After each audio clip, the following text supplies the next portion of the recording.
Philosopher's Stone, Lesson 2. As requested and as I said, here is part 2 to the Philosopher's Stone video. Well then, let us begin our lesson. So from where I left off, I'm going to go into more detail about things I skimmed over during my last video.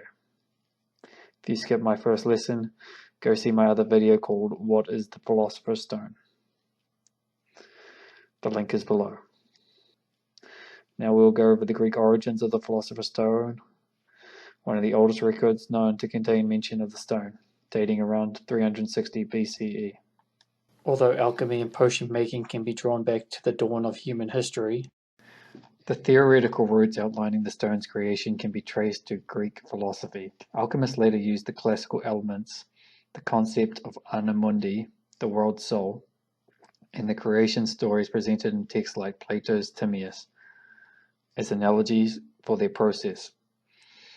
According to Plato, the four elements are derived from a common source of prima materia, first matter, associated with chaos.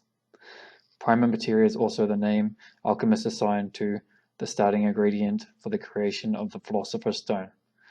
The importance of this philosophical first matter persisted throughout history of alchemy.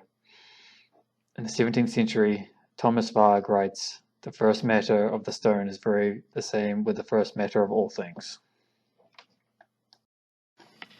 The first known Greek book about the Philosopher's Stone is the Zosimos of Panopolis, written in 300 AD. Written by Gnostic mystic Zosimos. Gnosticism was a branch of Christianity that believed the universe was created by an evil god. It was almost completely wiped out by Christians, but still exists to a small extent today. Now for the Philosopher's Stone in Hindi and Buddhism. The equivalent to the Philosopher's Stone in Buddhism and Hinduism is the Cintamani. In Mahayan Buddhism, Cintamani is held by Bodhisattvas, Avalokiteshvara, and Ksitigrabha.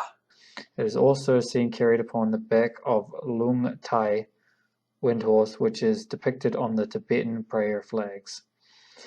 By reciting the Dharani of Cintamani, Buddhist tradition maintains that one attains the wisdom of the Buddhas, is able to understand the truth of the Buddhas, and to turn one's afflictions into Buddhai. It is said to allow one to see the holy retinue of the Mahatahaba and his assembly upon one's deathbed. The Tibetan Buddhist tradition, the Cintamani is sometimes depicted as a luminous pearl in the possession of several of the different forms of the Buddha. Within Hinduism, it is connected to the gods Vishnu and Ganesh. In Hindu tradition, it is often depicted as a fabulous jewel in the possession of the Naga king, or as on the forehead of the Makara. The Yoga Vasista, originally written in the 10th century AD, contains a story about the Philosopher's Stone. A great Hindu sage wrote about the spiritual accomplishments of Genos using the metaphor of the Philosopher's Stone. Saint Chinashafar wrote a commentary with 17 references to the Philosopher's Stone that explicitly transmutates base metal into gold.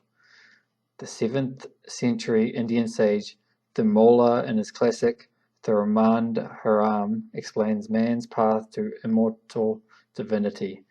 In verse 2709, he declares the name of God Shiva, or the god Shambhala, is the alchemical vehicle that turns the body into immortal gold.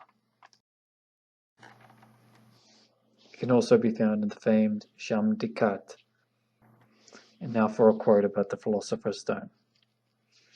It's curious to reflect, for example, upon the remarkable legend of the Philosopher's Stone, one of the oldest and most universal beliefs, the origin of which, however far back we penetrate to the records of the past, we do not probably trace its real source. Frederick Soddy, alive from 1877 to 1956.